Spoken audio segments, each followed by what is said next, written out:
Alléluia. Shalom, shalom à tout le monde. Tout va bien. Bonne et heureuse année 2023. Amen. Ton amen ne sent pas que tu es en 2023. Alléluia. On va tous se tenir debout. On va dire bonne et heureuse année à la mère. Alléluia. Tout le monde ensemble. Bonne année. Alléluia. Ouais, que Dieu vous bénisse. Maman, bonne et heureuse année. Que cette année, Dieu envoie encore plus d'onction afin que nous soyons abreuvés au nom de Jésus. Amen. Et que chacun de vous puisse entrer en cette année dans sa grâce au nom de Jésus. Amen. Alléluia. Amen. Alors, on va prendre notre Bible et nous allons partager un passage. Juge chapitre 6 à partir du verset 11. Puis vint l'ange de l'Éternel. Il s'assit sur le térébinthe.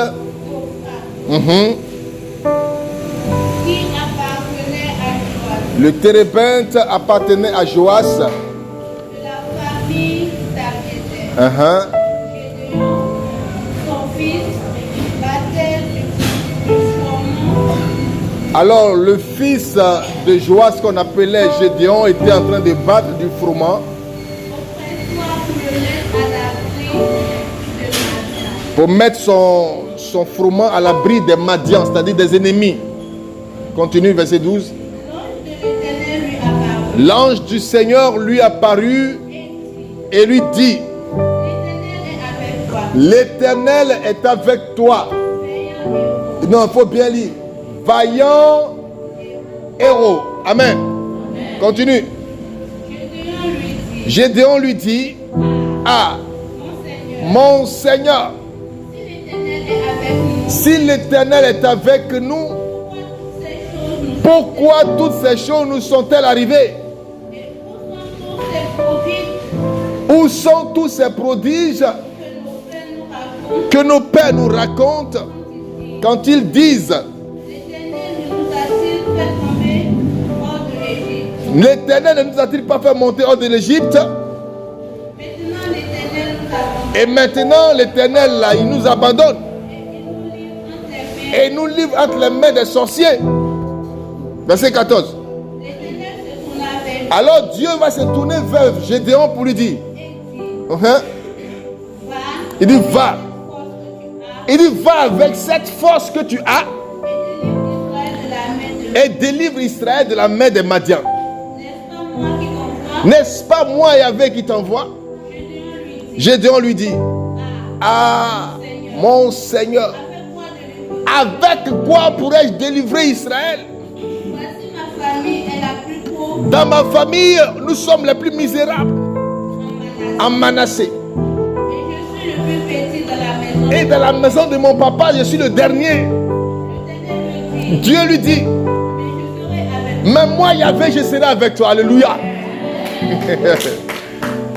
Continue. Tu vas battre Madian comme un seul homme. Gédéon lui dit: si moi j'ai trouvé grâce à tes yeux, donne-moi un signe pour montrer que c'est toi qui me parles. Continue.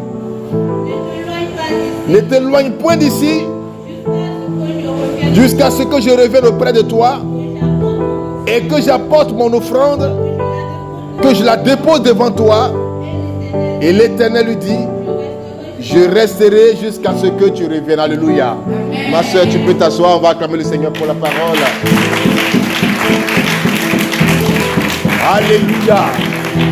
Vous voyez, les gens qui ont la révélation, ils ont déjà compris même à la lecture. Alléluia. Bien aimé, que Dieu te bénisse. Tu sais, pendant que tu étais en train de diriger la prière, je te voyais dans une dimension prophétique. Tu sais, peut-être tu as tes projets personnels, mais je sens que Dieu va bouleverser tes projets. Parce que son appel sur ta vie est grand. Amen. L'appel de Dieu sur ta vie est grand. Dieu a mis dans ta main quelque chose de puissant, avec laquelle tu vas commencer à détruire les nations. Tu es comme un prophète des nations. Et il y a des personnes qui vont commencer, tu vas voir dans ton environnement des gens qui ne sont pas trop dans le Seigneur, qui vont commencer à s'éloigner de toi. Parce qu'il y a une grâce de Dieu sur ta vie. Amen. Il faut que tu prennes au sérieux. Le Seigneur m'a dit de te dire, il ne fallait pas que je garde ça pour moi. Tu vas commencer à faire l'œuvre de façon puissante. Et cet appel-là risque d'influencer même ta vie professionnelle. Alléluia. Est-ce que tu es prêt? Amen. Dieu te bénisse. Bien-aimés dans le Seigneur, on s'est souhaité les meilleurs vœux. Et le thème sur lequel j'ai décidé de prêcher ce soir, je l'ai intitulé en 2023, sois un conquérant. Alléluia. Vous savez, quand on est dans une nouvelle année, on se souhaite les vœux. Meilleurs vœux, santé, l'argent, prospérité. C'est bien. Et souvent, on prie beaucoup aussi, proclame sur nos vies, on possède l'année, tout ça. C'est bien. Mais je vais t'enseigner quelque chose qui va t'amener à être un conquérant. Parce qu'en réalité, tu pries, c'est bien. Mais ce qu'on appelle la destinée prophétique sur la vie d'un homme ne peut être réalisé que lorsque cette personne se lève et va à la conquête pour arracher sa grâce. On peut prononcer toutes les prophéties sur ta vie. On peut annoncer tous les vœux sur ta vie. Si tu dors, tu ne verras rien. Gloire à Dieu. Le texte qu'on vient de lire nous parle d'un homme qu'on appelle Gédéon. C'était à une époque où le peuple d'Israël était sous une domination d'un peuple qu'on appelle les Madianites. Les Madianites dominaient sur Israël. Et ils rentraient même dans les champs et ils prenaient leur nourriture. C'est pourquoi la Bible dit ici au verset 11 que Gédéon était dans le champ de son père en train de battre le froment pour le mettre à l'abri des Madianites. Parce que quand ils viennent là, ils récupèrent tout. Donc la galère va commencer à frapper le peuple de Dieu. Et il n'y avait personne pour se lever, pour se dresser contre Israël. Le peuple puissant, le peuple béni de Dieu. Alléluia. Il y a certains peuples, on a parlé dans le livre de je crois qu'il avait la prêché le lundi passé pour ceux qui étaient là. La traversée de la mer Rouge. Alléluia. La mer s'est fendue et le peuple d'Israël est passé. Pharaon était totalement brisé en lui, il ne comprenait pas ce qui arrive. Et quand ils sont traversés, ils sont passés dans le désert, ce peuple-là a eu encore d'autres batailles, comme les batailles d'Amalek. Vous voyez, ils ont remporté toutes les grandes victoires, tous les grands combats qui sont venus contre eux. Mais contre Madian, il n'y a pas quelqu'un. On dit Dieu était avec eux et Dieu les délivrait. Mais contre Madian là, on a eu l'impression que Dieu a disparu. Dieu ne réagissait pas. Aucun prophète, comme Moïse à l'époque, il n'y avait pas quelqu'un. Personne ne pouvait, parce que dans une nation, s'il n'y a pas de leader, la nation peut sombrer. Quand on vient vous attaquer là, dans votre maison, s'il n'y a pas quelqu'un qui dit « Ah, on meurt un jour ». Alléluia. Il faut quelqu'un pour dire « C'est un jour qu'on meurt ». C'est comme en 2010, quand il y a eu la crise en Côte d'Ivoire, dans mon village, quand les gens sont entrés, tous les villageois ont fui, sont entrés en brousse. Alléluia. La nuit, ils sont dans la brousse là-bas. Et j'ai un oncle, père à son âme, il dit, il était dans la brousse là-bas avec les enfants. Et puis il dit, attends, qu'est-ce que je fais là? Je fais quoi même? Moi, mes parents sont morts. Ils m'ont laissé dans ce village avec des enfants. Et il y a la guerre. Et moi, je suis avec les enfants de la brousse. C'est un jour on meurt. Il est sorti. Alléluia. Il est sorti. Les gens avaient les armes dans le village. Et il les a dépassés. Personne l'a dit. En fait, les gars ne regardaient pas. De toute façon, ils ont les armes. Et puis le vieux passe pour aller sur lui à la maison sans regarder quelqu'un. Et mais ils ont compris que un gars comme ça, là, laissez-le partir. Alléluia.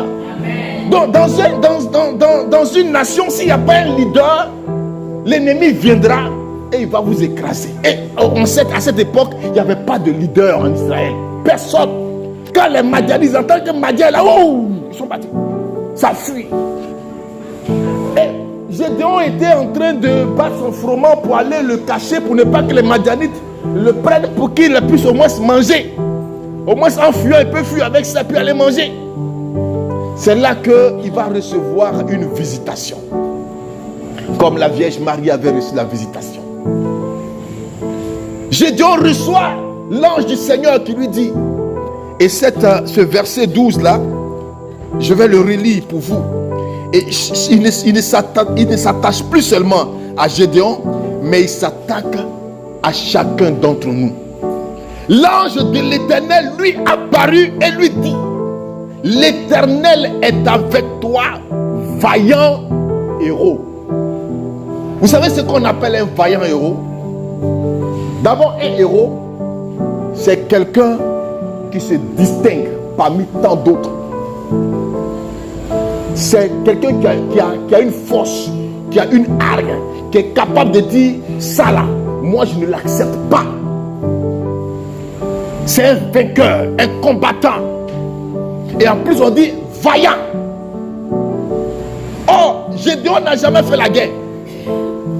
Gédéon, il ne sait même pas comment on manipule les armes. Pour qu'on lui dise vaillant héros, bien-aimé dans le Seigneur. Et c'est ce qu'on appelle l'identité spirituelle. Tu peux ne pas avoir quelque chose matériellement parlant. Mais j'ai dit, tu es une référence. Je n'ai pas entendu ton amen. Peut-être qu'aujourd'hui tu n'es rien, mais spirituellement, moi je vois un ministre.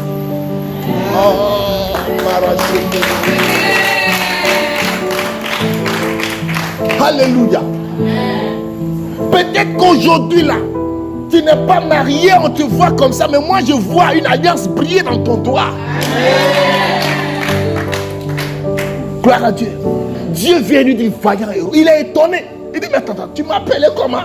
Vaillant qui? Moi-même là, ma famille, dans notre village là-bas, là, on n'est rien. Maintenant moi-même là, je suis le plus petit. C'est moi qui appelle vaillant qui? Le Seigneur va lui dire, tu vas délivrer Israël de la main des Madianites. Il ne comprend pas. Comment? Et il y a une partie qui m'a vraiment touché. Quand le Seigneur lui dit au verset 14, l'Éternel se tourne vers lui et lui dit, va avec cette force que tu as. Gédéon ne savait pas qu'il avait une force. Gédéon n'était pas conscient qu'il avait une force. Mais Dieu va lui révéler que lui, Gédéon, il a une force. Parce que la force n'est pas dans les muscles, mais la force c'est à l'intérieur de l'homme. Il dit avec cette force-là, va. Et avec cette force, tu pourras délivrer les Madianites, et du moins Israël de la main des Madianites. Gloire à Dieu. Je m'arrête là pour l'instant, pour te parler. Parler à ton cœur. Les vœux sur la vie de quelqu'un là, c'est bon. L'identité spirituelle sur la vie de quelqu'un là, c'est bon. Mais tu peux avoir toutes ces grâces spirituelles sur ta vie et peut être malheureux. Il y a un homme dans la Bible, on l'appelle Joseph. Il était petit dans la maison de son père quand Dieu lui a révélé son identité spirituelle. Mais Joseph a fait la prison. Il a travaillé même comme esclave. Il a fait la prison. Tout ce qui touchait, c'est gâté. Amen. Tout simplement parce que, certes, il avait vu cette identité, mais il n'avait pas encore saisi l'opportunité. Tous ceux qui ont brillé, dont on a parlé dans la Bible, Dieu les a toujours amenés à faire un mouvement. C'est pourquoi quand vous lisez dans la Bible, dans l'évangile où on parle du miracle du Tabor, quand Jésus était sur le mont Tabor et que Moïse est venu et que Élie est venu, la Bible dit Pierre, Jacques et Jean étaient sous la montagne et ils l'ont vu. Ils ont vu cette vision. Ils étaient tellement émerveillés. Ils disent, on va rester ici. On va rester ici. Jésus dit non, on ne reste pas ici. On ne reste pas ici. Descendons. Parce que les enfants de Dieu, voilà quelque chose qui est important, mais que les gens ne savent pas exploiter. La prière. Les gens prient beaucoup. Et quand ils ont prié, ils ont fini de prier. Seigneur, je proclame. Je saisis mon travail. Je saisis mon mariage. Et puis après, ça va s'asseoir à la maison. Ça n'a qu'à venir. Ça ne viendra pas. Amen, amen. Ça ne viendra pas. La prière, elle est importante. Elle est comme ce que le détergent, ce que vous appelez homo là, ce que ça représente dans la lessive. Quand tu mets ton linge dans le homo, amen, ça dit que ça facilite, voilà, le frottement. Quand tu frottes, la saleté est déjà prête à partir. C'est ça la prière. Mais si tu n'as pas frotté, cette même tâche là va finir par rester sur l'habit. Donc quand tu as prié et que tu allais t'asseoir chez toi à la maison pour dire que je prie, tu ne vas pas voir. Tu ne vas pas voir. David avait une onction royale et pourtant il était dans le désert en train de pousser. Oh lui, Dieu l'a programmé pour être au palais royal. Il poussait les moutons. Il poussait les moutons. Gédéon est programmé pour libérer Israël et lui, ça va cacher les fromages. Non, comment ça s'appelle là? Notre maïs là, notre riz là, on va aller cacher ça. Tu vas cacher quoi? C'est à ça que tu as appelé. Alléluia. La conquête, sois un conquérant en 2023.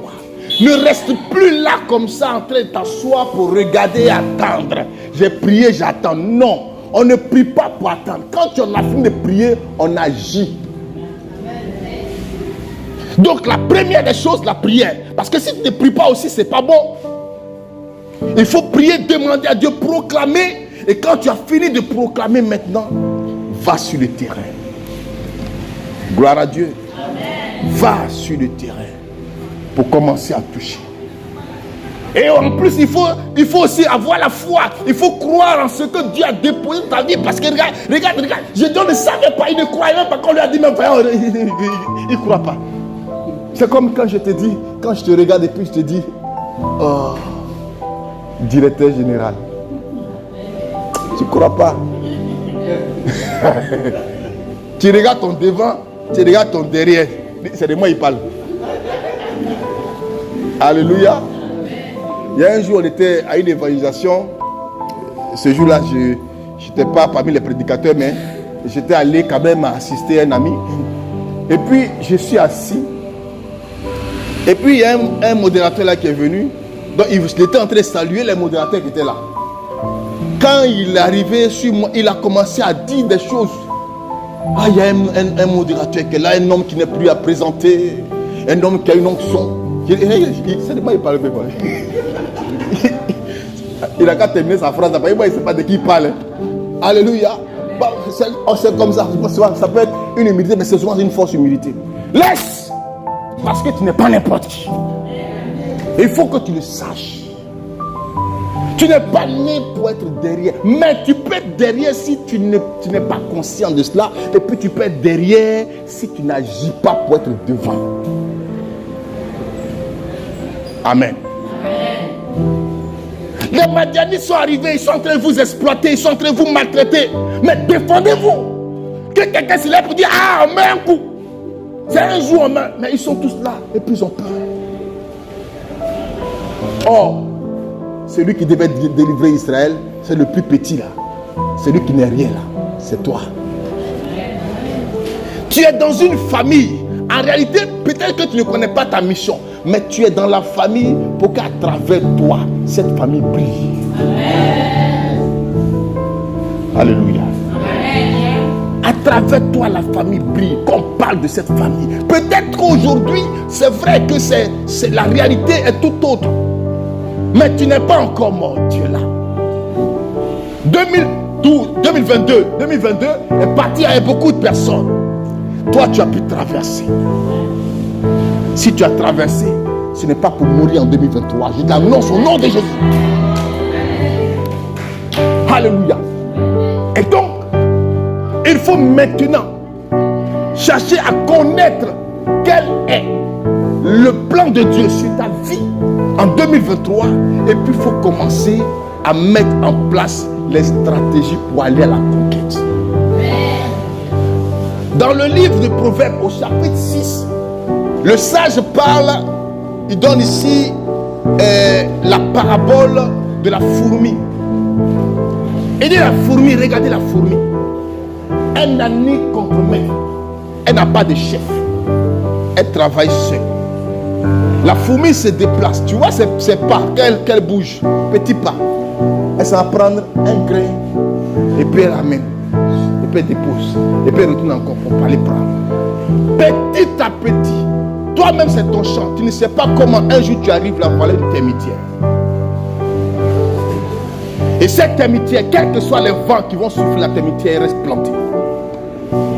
Alléluia. C'est petit à petit qu'on devient quelqu'un. Souvent, ce qui est un peu malheureux, et c'est ce qu'on dit, cette génération pressée, on veut tout maintenant et tout de suite. Et vous, j'ai des milliards, j'ai des millions, je suis milliardaire. Mais si toi qui n'avais rien, 0 franc, tout de suite là, tu deviens milliardaire, tu risques de mourir. Ça ne te détruit pas, tu ne sais pas comment on gère. Milliardaire là, d'abord ça c'est pas dans la tête. C'est pas d'abord l'argent, c'est dans la tête que ça se passe. Si tu n'as pas moralement cette éducation, cette capacité morale d'être milliardaire et que tu l'as dans ta main, tu vas te perdre. C'est pourquoi vous voyez les jeunes là, les brouteurs là, quand ils ont l'argent, tout de suite là, ils sont dans les boîtes de boissons qu'ils ne peuvent même pas boire. C'est ce qu'ils achètent. Ils boivent et puis eux-mêmes, ils achètent et puis ils ne boivent pas eux-mêmes. Ils donnent ça aux autres pour boire. Et puis tu les vois, ils jettent l'argent, ou ils mettent l'argent sur les têtes comme ça. On dit ça plus. Bon, ça c'est quelqu'un qui n'est pas normal. Ben, il n'est pas éduqué à avoir ça. Donc il faut véritablement prendre des initiatives. Quand vous allez lire la suite, vous allez vous rendre compte que à travers Gédéon, Dieu va délivrer Israël. Il va libérer Israël. Lui qui pensait qu'il n'était rien. Lui qui ne se prenait pas au sérieux. Bien-aimé dans le Seigneur, qu'est-ce que tu veux que Dieu fasse pour toi cette année? Mais Dieu ne descendra pas. Parce que s'il descend, tu risques de mourir. Il ne descendra pas. Il va passer par toi-même. Il va t'utiliser toi-même pour faire ça. Il va utiliser des gens autour de toi. Mais si tu es couché chez toi à la maison, personne ne te voit. Personne ne sait ce que tu fais. Amen. Vous voyez, ces 2 derniers jours, j'ai remarqué quelque chose. Moi, je suis journaliste de formation et je fais des reportages, des vidéos que je publie sur YouTube, sur Facebook. Et puis, dernièrement, j'ai eu cette idée de faire une bande déroulante dans mes vidéos et je mets mon numéro. Depuis ça fait 2 semaines, il y a des gens qui m'envoient des messages sur WhatsApp. Je ne les connais même pas. Il n'y a pas longtemps, ce sont des Ivoiriens qui sont en Afrique du Sud qui m'ont contacté. Ah, ils ont vu les trucs, en tout cas c'est bien, tout ça là, il faut que je leur envoie des vidéos chaque fois. Vous voyez, c'est comme ça on finit par se faire des relations. Vous comprenez?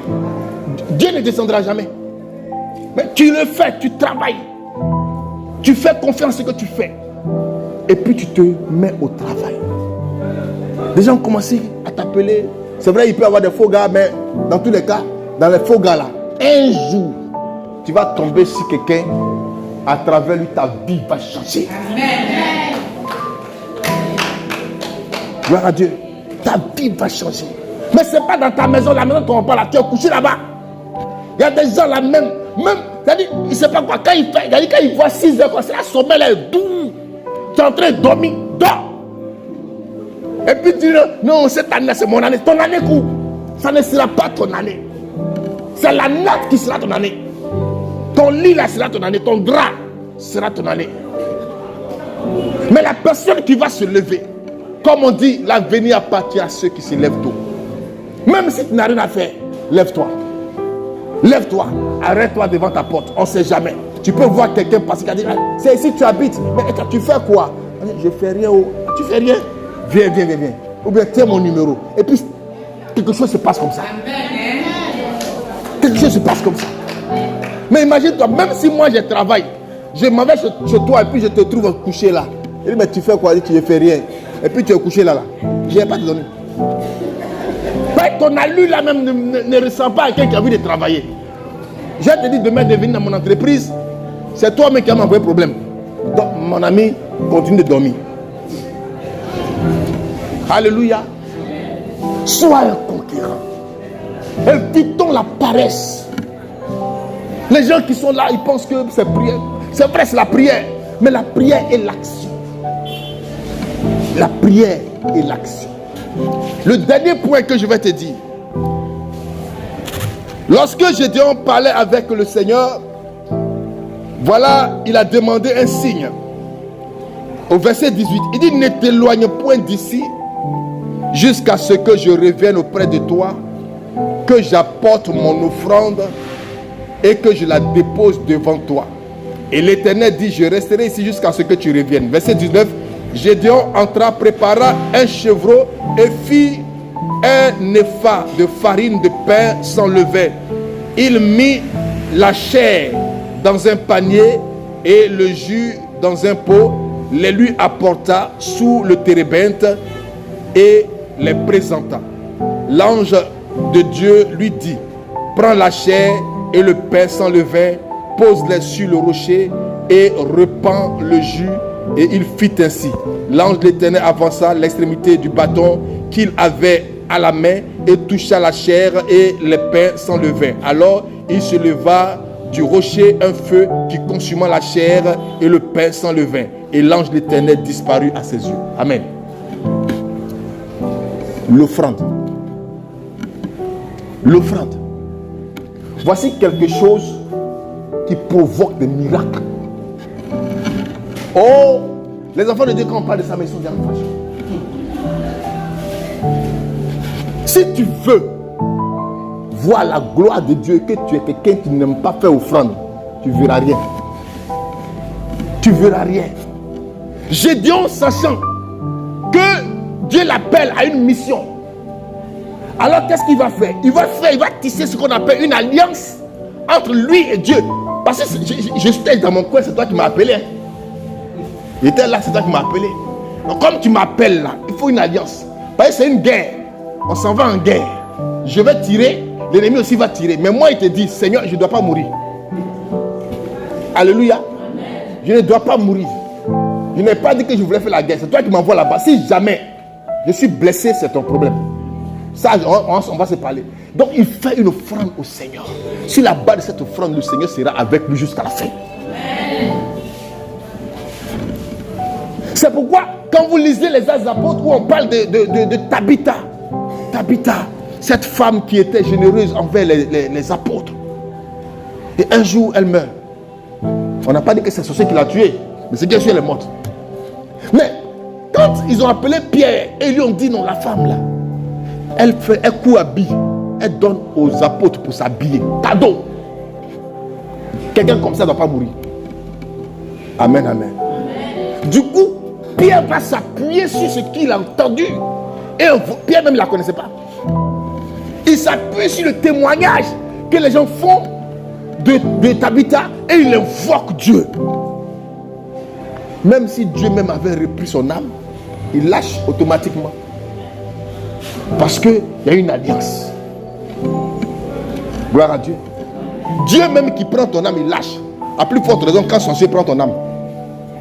Sur la base de l'alliance là, il est obligé de lâcher. Parce que ton âme devient comme un feu dans sa main. Il ne peut pas. Donc, cette année là, préparez une offrande. pour faire une offrande à Dieu. Et tu mets une prière dessus, une prière de foi, une prière précise. Hein? Ce n'est pas la prière du Seigneur cette année que ma vie change. Non, dis ce que tu veux que ta vie change. Ça veut dire quoi? Voilà. Ça veut dire quoi? Seigneur, cette année-là, je veux construire ma maison. Voici une prière. Seigneur, cette année-là, je veux de la promotion. C'est-à-dire que le niveau que j'ai là, je ne veux plus ça. Je veux être directeur général de l'entreprise où je suis. Et tu écris dedans et tu déposes.